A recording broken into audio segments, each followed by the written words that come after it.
Hey students, I hope you all are fine. Welcome to St. Joseph Academy YouTube channel's online classes. This video is of History and Civics for class 7. Here I am Abhilash K. Thomas. Let's begin the class. In the last video, we started the chapter 3, the Delhi Sultanate. We are going to revise the main topic which we are studying in this chapter, that is Turkish conquest of North India, Muhammad Ghori's invasion, establishment of Delhi Sultanate, slave or Mamluk dynasty, Khalji dynasty, Tughlaq dynasty, Timur's invasion, Lodi dynasty, and finally cause of decline of Delhi Sultanate.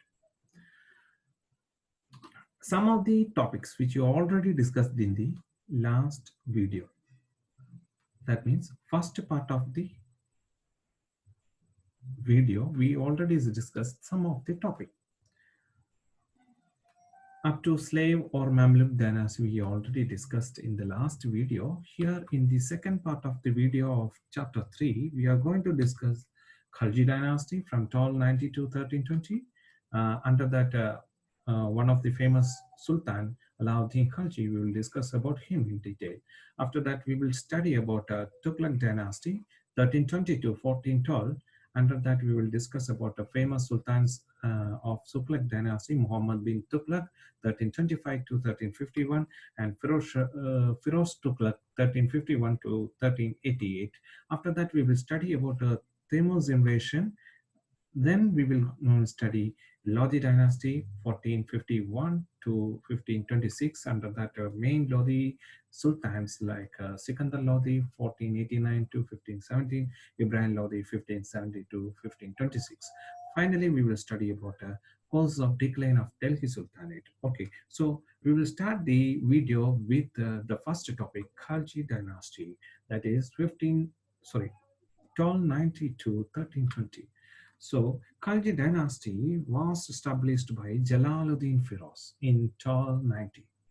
In 1296, after 6 years, 1290, he founded the dynasty. 1296, Jalaluddin's nephew, Alauddin Khalji, murdered him and proclaimed himself as a Sultan of Khalji dynasty. Okay, now we are going to talk about Alauddin Khalji, the nephew of Jalaluddin Firoz, the founder of Khalji dynasty. Okay, Alauddin Khalji was the ablest ruler of Khalji dynasty.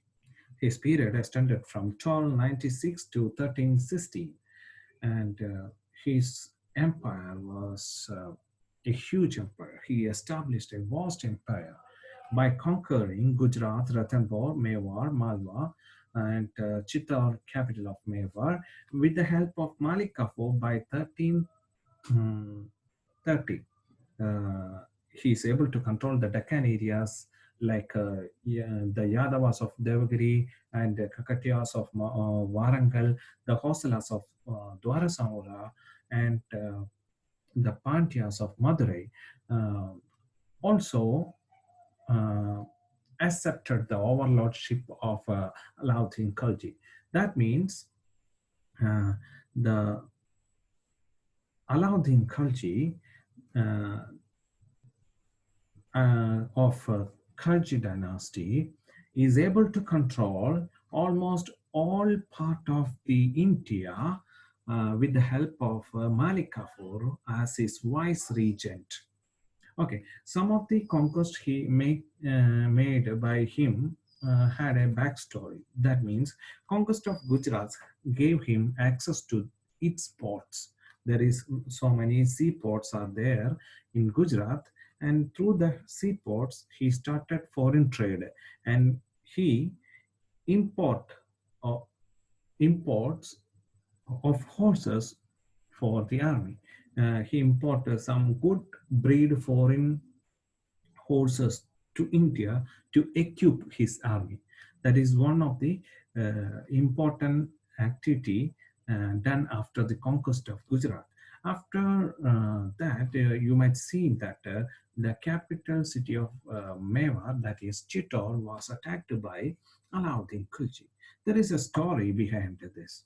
That means and Alauddin Khilji attracted to Rani Padmini, and uh, Alauddin Khilji wants to capture Rani Padmini because he attacked Chittor, the capital of Mawar, and she was Rani Padmini was the beautiful queen of Mewar ruler Rana Ratan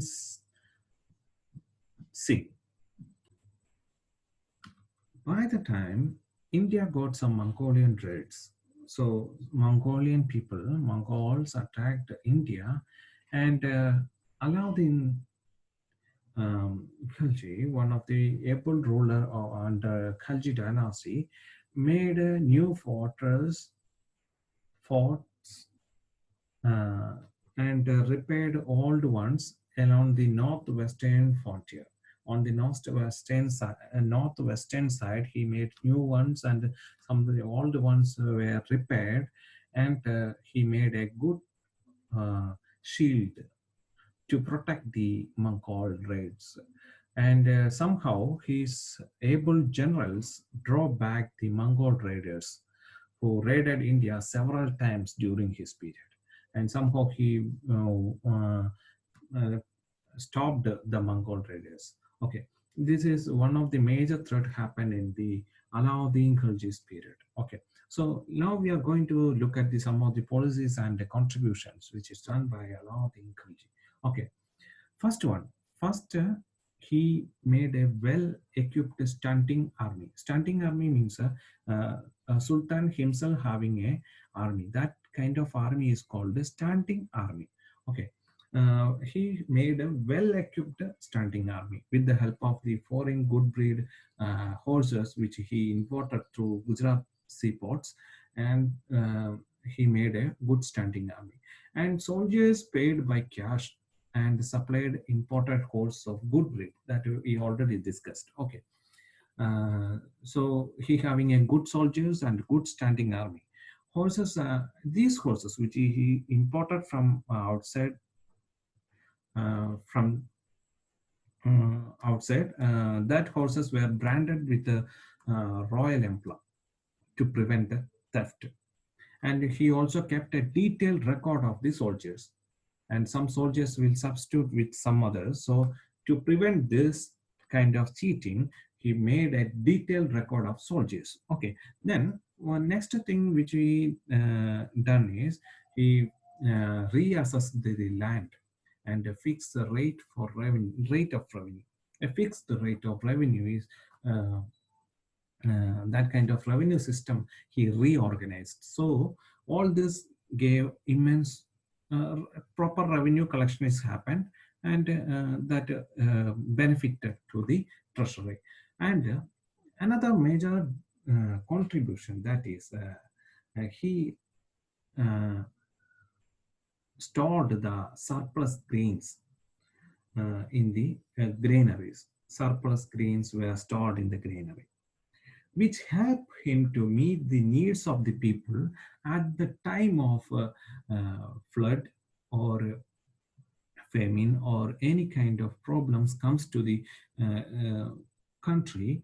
By the time people are not able to cultivate the food grains, so by that time these food grains which is already stored in the granaries will help uh, to meet the needs of the people. So this kind of actions, contribution done by Alauddin. And another thing is he fixed the daily used items price, fixed price of all daily used items. That means when you are going to a market, you will find the price list in front of the shops. Same like each and every product, daily using product price is fixed by this ruler. So at the same time, he systematically standardize the weight and measurement system things. So that also benefited the people.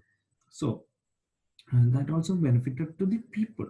So he's got a good reputation. Um, he built a new city called Siri and reservoir, the Hoskas, that you can find in Delhi. He also added a madrasas, that means a Muslim education institutions, and also he built Alai Darwaja to the Qutub Minar monument, group of monuments. Okay, so these are the main important things, contribution. And after that, you will find the major contribution. The scholar and the musician, Amir Khusrau, adorned his court. He was one of the courtier of the Aladdin Khalji.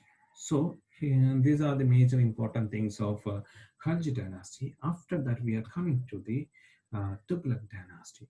The period is 1320 to 1412. That is the period the Tughlaq dynasty ruled from Delhi. Under Tughlaq dynasty, the dynasty was started by Ghiyasuddin Tughlaq in 1320. Ghiyasuddin was a just and efficient ruler. He suppressed revolt and repelled a Mongolian invasion. He is also a very good ruler, and he is very powerful too. And he is able to stop the Mongolian invasions. After Ghiyasuddin Tughlaq, his son Muhammad bin Tughlaq came into power, succeeded him. Okay. Muhammad bin Tughlaq have another name. His original name is Juna Khan. 1325, he got the throne of Delhi, and up to 1351, up to 1351, he ruled from Delhi. In his period, Ibn Battuta, a traveler from Tigris, North Africa, has written about Muhammad bin Tughlaq.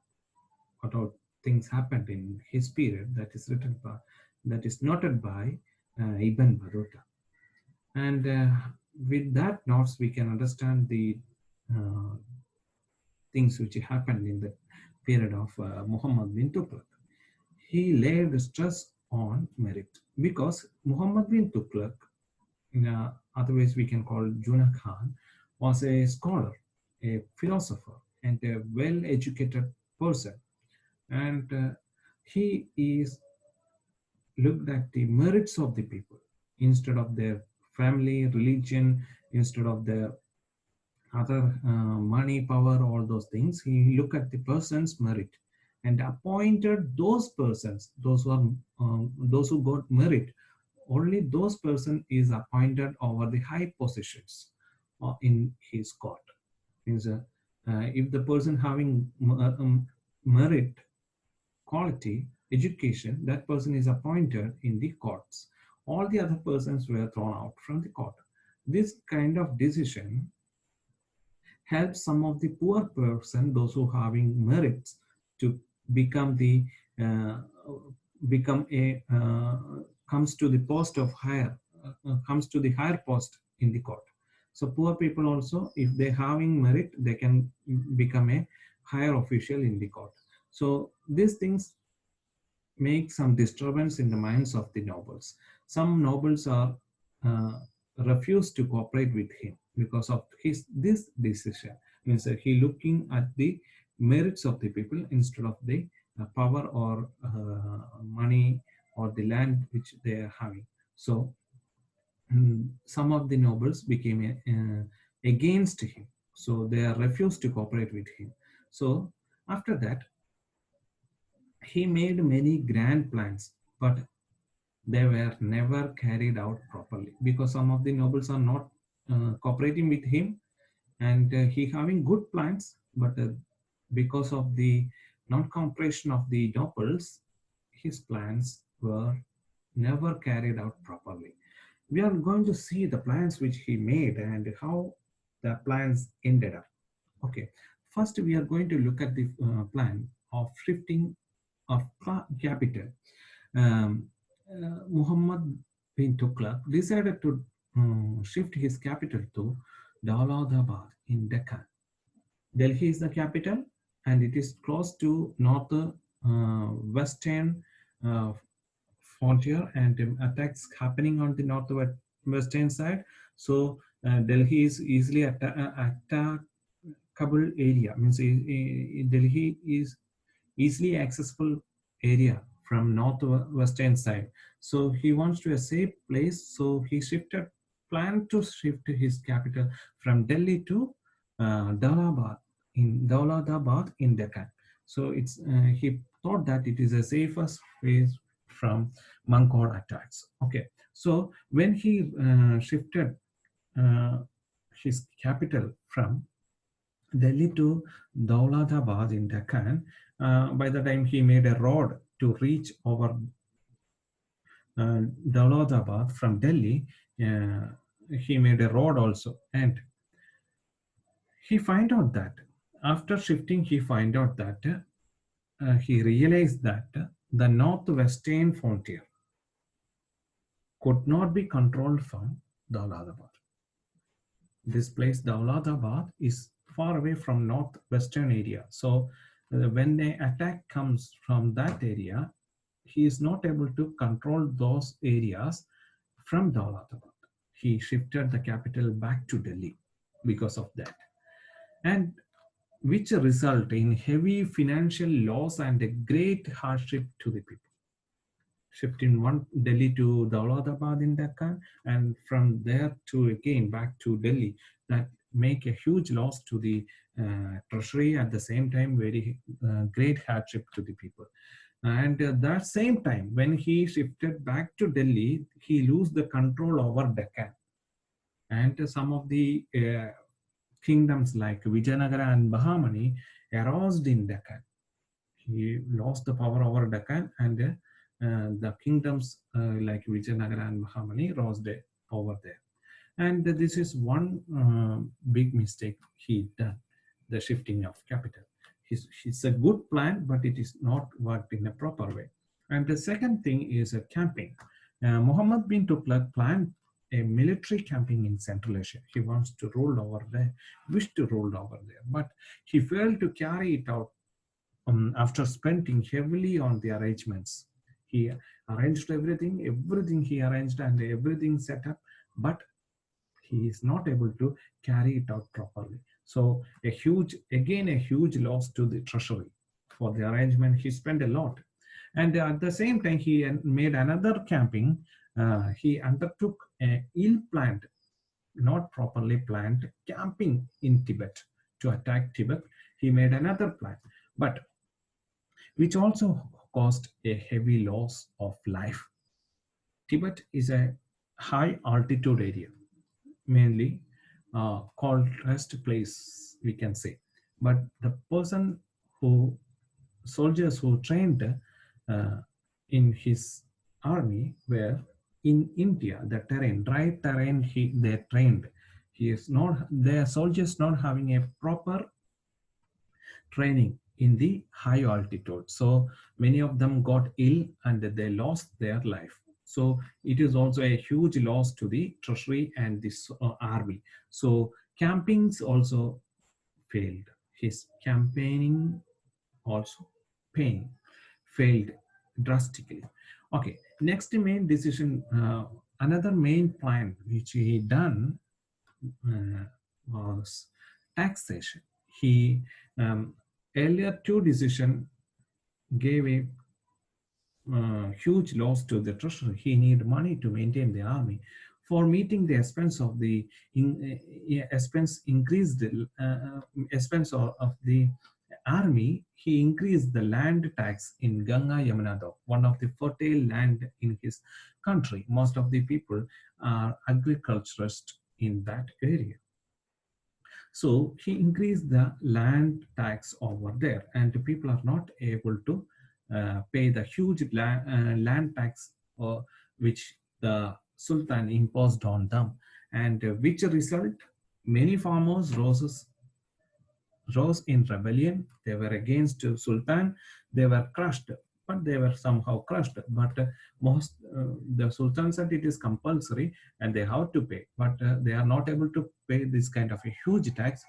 Therefore, they stopped working and they stopped the farming, and many land were waste. They kept the land simply as a wasteland. So this leads to a famine, means there is a famine happened by the time, and therefore the sultan had to provide supplies of food grains at a cheaper rate. That's also guided to a huge loss to the treasury. Peasants had to be given loans to restore their cultivation. Now, because of huge, once again we are rewinding the taxation point. That is because of the taxation imposed, huge taxation imposed over Ganga Yamuna Dop. The people are not able to pay the tax, and they stopped working. Agriculture works they stopped, so which leads to famine, and the royal granary given food grains to the poor agriculturalists at a cheap rate, which gives a huge loss to the treasury. At the same time, peasants, means farmers, had to given the means sultan had to given loans to the farmers to restore their cultivation. So this also make a huge loss to the treasury. So another thing which he done is, that is one of the very foolish thing, while we are looking from now from at the um, while we are looking overall, it is not that much a good plan. That is token currency. Muhammad bin Tughlaq was impressed with the paper currency introduced in China. So to overcome a shortage of silver in India, they used two coins by the time, that is gold and silver coins. Okay, but silver is a rare material in India. To overcome the shortage of silver in India, he introduced the bronze token coins of the same value as silver coins. The Sultan, however, failed to check the forgery, means fake or imitation, fake coins of the bronze coin. That means people started to make fake coins and supply those fake coins in this market. Therefore, the value of the currency fell sharply, and plenty of bronze coins were discarded, means circulated on the streets of the capital. Means uh, Sultan's plans is to produce bronze coins, which is available metal. Bronze is an available with metal. With the bronze coin, Sultan planned to make coins, but bronze is an available metal. Therefore, all the people having the bronze with them, they are also started to make fake coins. So Sultan is failed to find which one is original, which one is fake. So therefore, both the coins supplied in the market in a huge number. So which affected in that trade. Some traders stopped to foreign merchants stopped the business with the Delhi Sultanate because of this. Therefore, the entire trade is affected. So Sultan had to withdraw the token currency and pay genuine gold coin in exchange for the fake coin. Already fake coin is circulated in the market. He is not able to find whether it is fake coin or original coin of bronze. And he withdrew the bronze coin, and instead of the bronze coin, he paid gold coins of the same value. So therefore, this decision, this experiment caused a heavy loss to the treasury. Almost his treasury is emptied because of this experiment. Muhammad bin Tughlaq's this kind of unsuccessful experiments lowered his prestige. Revolt broke out in many parts of his empire, and provinces began to break away. Some of the areas which came under Muhammad bin Tughlaq's control now separated from sultans empire, and became the independent empire because of Muhammad bin Tughlaq's unsuccessful experiments. Okay, so by 1351, Muhammad bin Tughlaq died. Okay, after that, Firoz Tughlaq came into power. 1351 to 1388, Firoz Tughlaq got the throne of Delhi. Okay, Muhammad bin Tughlaq was succeeded by his cousin Firoz Tughlaq. Firoz could neither suppress the revolt nor win back the provinces that had broken away. You already saw that in Muhammad bin Tughlaq period, some of the provinces separated from Delhi Sultanate. He is not able to bring back, means Firoz is not able to bring back that provinces to Delhi Sultanate, and at the same time he is failed to suppress the revolt against Delhi Sultanate. He inherited an empty treasury. That means Muhammad bin Tughlaq almost emptied that treasury because of his failure plans. Okay, and Firoz got only the empty treasury, and the nobles had turned hostiles.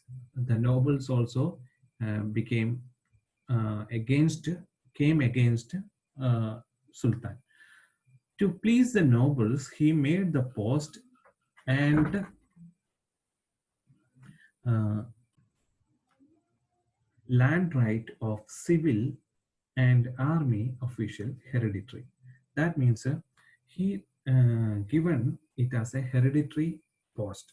Means suppose one person came in the post of a high army official, and when he retires, his son came in the place. When that person is retired, his son came into that post. Like that, the land right and the official post is made as a hereditary things. Okay, so only one family or a particular group of people will have the right to hold the higher official post and land right. So this helps to please the nobles. Most of the nobles also happy because they got it hereditary thing.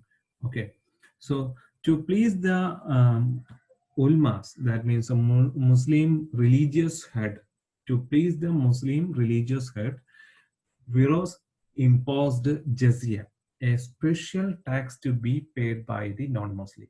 That means those who are non-Muslims, they have to pay tax for their pilgrimage and prayer. That tax is called jizya. Okay, this tax is paid only those who are not Muslim. Muslims have to know have not to pay this tax. Those who are non-Muslims, they have to pay this tax for their pilgrimage and prayers. So now we are this decision is taken to please the Muslim religious head called ulmas. Okay. Another thing which we are going to discuss is reforms. What are the reforms done by Firoz Tughlaq?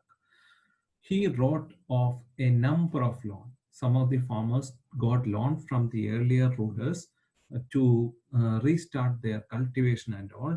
So those loans were written off. Then he removed and reduced some taxes and rates of the land revenue. Some of the land revenue he reduced, and some of the taxes he removed, which helps the people to decrease the burden over them, protect agriculture, and promote agriculturalists by constructing canals and wells. Somewhat we can say that he made canals and wells to promote the agriculture. Because by the time most of the people, because of the earlier ruler, he made some of the decision increasing tax over agriculturalist, and that result in keeping the wasteland. So to promote agriculture, Firoz constructed canals and wells, and therefore he made a system in his country, and the commerce also improved in his time, and condition of the artisans improved by making khanas, means workshops. He made several workshops for ironsmith, goldsmith, and carpenters. All those people, they made some potters. All those peoples, he made many workshops. So which helped the condition of the artisans. Okay, for poor people, he made some free medical care system. So which helps the poor people also. So now we are going to look at Firoz as a builder. As a builder, he built towns like Jaunpur and Firozpur. These two towns uh, built with a well-planned manner, and these two towns had a hospital, library, mosques, and palaces. So all these things he made in these towns. Uh, and Firoz had two Ashokan pillars brought from Kizarbad and Meerut to decorate his fort Kotla Firoz Shah in Delhi. So, as a builder, these are the contribution of the Firoz. And as a patronage of learning, Firoz built madrasas to promote learning. He had madrasa. We already discussed that thing. Madrasa means a Muslim education institutions is called a madrasa. Okay, the madrasas were built promote learning to promote learning. So he had many Sanskrit texts translated into Persian. These are the main contribution in the field of learning. Okay, after Firoz's death in 1388, the Sultanate rapidly declined. Firoz was the last ablest ruler in the Tughlaq dynasty. Okay, after his death, the dynasty got a drastic decline. Many states broke away. Some of the states separated from the Tughlaq dynasty, or from the Tughlaq dynasty. Many of the uh, countries got separated and independent. The Tughlaqs means the successors could not recover their power after Timur's invasion. Tughlaq's successors, means Tughlaq dynasty's rulers, are not able to recover their power after Timur's invasion. And Timur's invasion is the invasion which gave a final blow to the Tughlaq dynasty. The dynasty ended in 1412. So now we are going to look at the Timur's invasion. Timur the Lame was the ruler of Samarkand in Central Asia. He was the ruler of Central Asia, a place called Samarkand. He was a powerful person with a powerful army. He invaded India in 1398 and occupied territories in the northwestern side, in North India and the western part of the India. He occupied, captured. When he reached Delhi, he faced resistance from the people. Many people protest against him, and they tried to stop his entry. And because he was a powerful ruler and having a powerful army, he, with his order, he massacred them. They were the Delhi people brutally tortured by him. Okay, so he tried to suppress them all, and he plundered many cities in India, North India especially, and carried away huge wealth to his place, Samarkand. And he went back to Samarkand after plundering many cities and places in India. He also took along skilled artisans to work for him in Samarkand. Some of the artisans also he took from India to work for him in Samarkand. And when he went back to Samarkand in Central Asia after plundering India, uh, when he left India, he left his areas of India in the hands of his Afghan chief named Khizr Khan. Khizr Khan became the in charge of Timur's Indian territories. Okay, all the places which captured by Timur came in the hands of Kisar Khan. And in 1440, Kisar Khan occupied Delhi and he established the Said dynasty, which lasted till 1451. So 1414, he means Kisar Khan occupied the throne of Delhi and he started the established the Said dynasty. Okay, so from here, Kisargan is an Afghan ruler. Look at that. He was a Afghan chief. So hereafter, Delhi Sultan is ruled by Afghan origin rulers. Okay, so Said dynasty is the first dynasty which started the Afghan origin rulership over Delhi, and uh, in the Said dynasty, we are going to learn only about Kizilkan, the founder. After that, many rulers are there till 1451. Many rulers of Said dynasty ruled, but they were not that much ableist, and so we are not going to discuss about Said dynasty in detail. After Timur's invasions, we are concluding here. After that, we are going to straight away to the Lodi dynasty, that is 1451 to 1526, the Lodi dynasty. So, okay. So here in the Lodi dynasty, the Lodi people were Afghan tribesmen.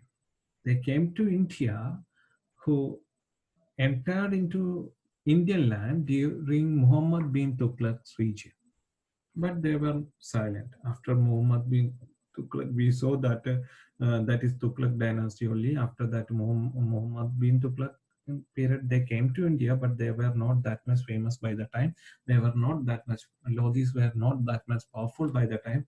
And after that, Firoz Tughlaq came. After that, the Timur's invasion, Said dynasty.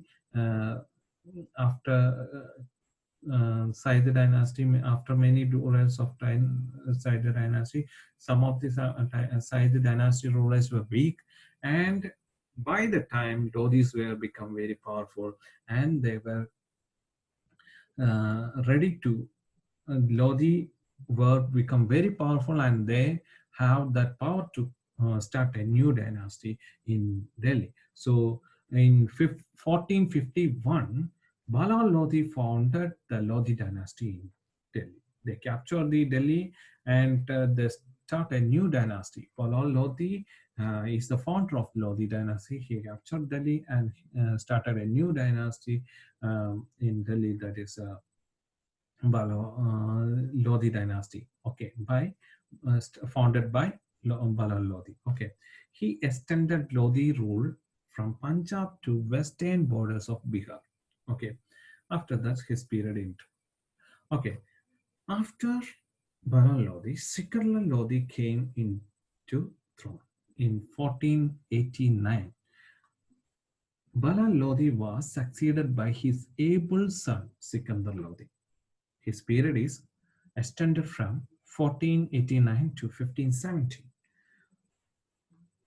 Sikandar Lodi brought all the nobles under control, and he tightened the spice system and also promote agriculture, and he regulate the market price and gives justice to all. He was one of the famous and very able ruler of Lodi dynasty. After Sikandar Lodi, Ibrahim Lodi, the son of Sikandar Lodi, Ibrahim Lodi came into power. and his period extended from 1517 to 1526. So he is also another able ruler, and we can say that he was the last ruler of Lodi dynasty and the Delhi Sultanate. Okay, so now we are going to discuss about him, and in his period, Mewar ruler Rana Sanga started to extend his territories up to Bayana near to Agra, became a threat to Lodi dynasty. At the same time, some of the people in the nobles in the Bihar also became rebellions to the empire. They became rebellion. They are against the Ibrahim Lodi. Two things: Mewar ruler Rana Sanga's extension of his territories up to Agra. Also, rebellions of Bihar endangered the empire. Two things: some of the people from Bihar became rebellions, and Rana Sanga's extension of his territory make a endangered situation in the empire. So Ibrahim Lodi's administrative actions displeased many of the nobles. And so what is that administrative actions he took?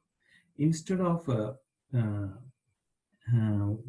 senior officers, he put some young loyal people in the position. Removing the senior person from that position, he put some young loyal people in that position. That made many of the administrative person against him. They became against Ibrahim Lodi. So this also displaced many of the nobles. Some of the nobles lost their power, so they came against Ibrahim Lodi. So one of the noble and a governor of Punjab wants to overthrow Ibrahim Lodi from his position. So what he done, Daulat Khan, the Punjab governor name was Daulat Khan, he wants to overthrow Ibrahim Lodi and become the ruler of Delhi. So what he done? He invited Babur, an Central Asian powerful ruler called Babur. Babur was invited by Daulat Khan to attack Ibrahim Lodi. Babur came, invaded India and defeated Ibrahim Lodi in 1526. Thus the Lodi dynasty and the Delhi Sultanate came to an end. This is the end of this Delhi Sultanate. Now we are going to look at the main causes for the decline of the Delhi Sultanate. What are the reasons which guided the decline of the fall of the Delhi Sultanate? First, we are going to look at the Delhi Sultanate, which lasted for more than 300 years, from 1206 to 1526, was vast and required strong rulers to keep it under control. It was a huge sultanate, very vast area they are covering, and the sultanates need a huge or able ruler to control over this kind of a large area. That is what they are lacking in that sultanate. This is the first reason. They are lacking the rulers, strong rulers. They don't have strong rulers to control this kind of a huge area.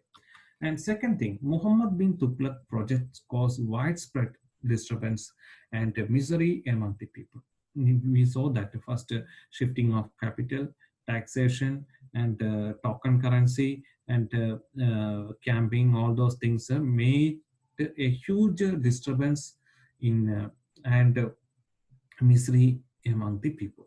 So this led to several people to rebel against the Delhi Sultanate, and various regions both in India and South India are broken away from the Delhi Sultanate, and they separated from Delhi Sultanate and make their own independent kingdoms. Okay, so this is another reason for decline of the Delhi Sultanate. The Delhi Sultanate depend heavily on the military might to control the empire. Their policies were always guided by the needs of the army and not by the needs of the people.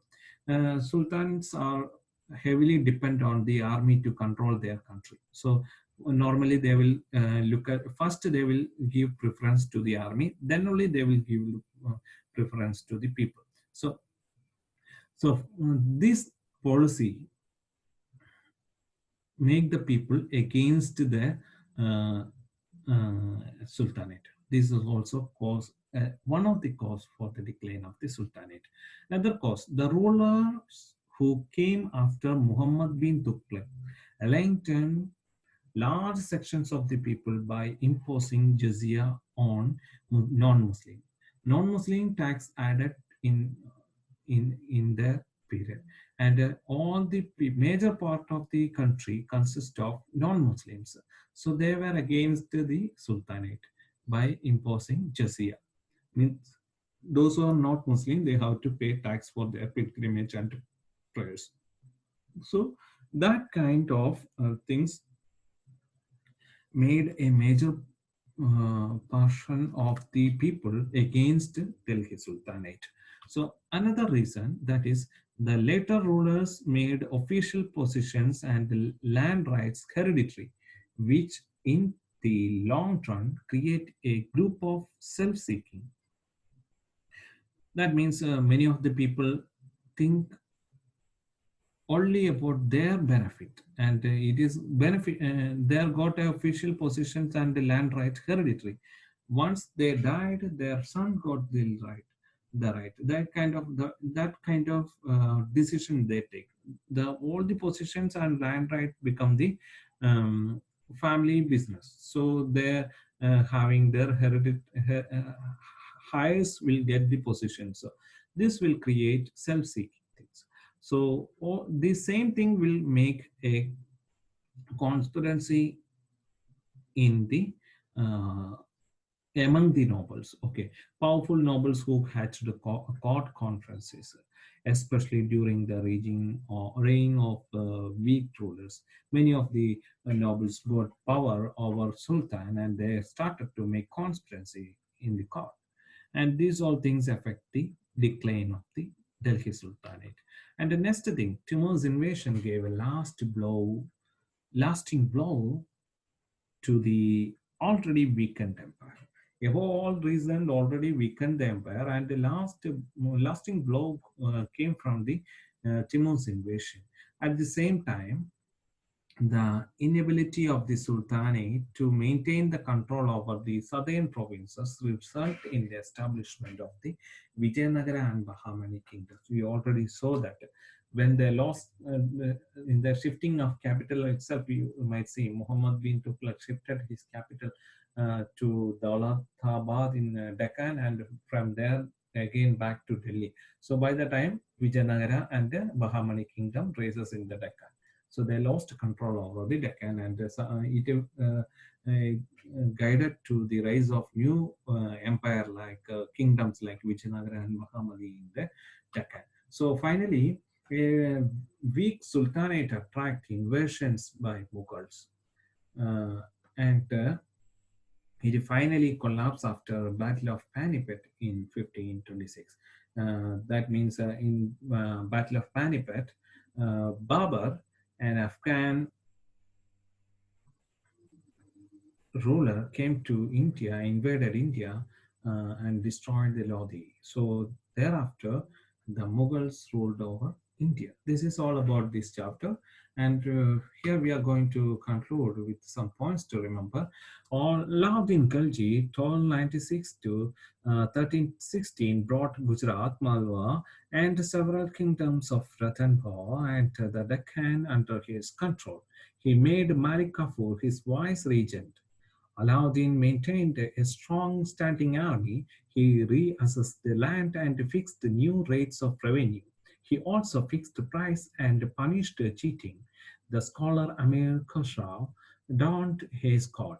This is the first point. You might already discuss, we already discussed this point in the Khalji dynasty, under the Khalji dynasty. Now we are going to look at the points of Tughlaq dynasty. There are 2 points from Tughlaq dynasty. First point is Muhammad bin Tughlaq, 1325 to 1351, shifted his capital to Daulatabad and then back to Delhi. His plan of conquering Central Asia, his Tibetan campaign, his taxation scheme in Ganga Yamuna Doab, and his system of bronze coin all failed.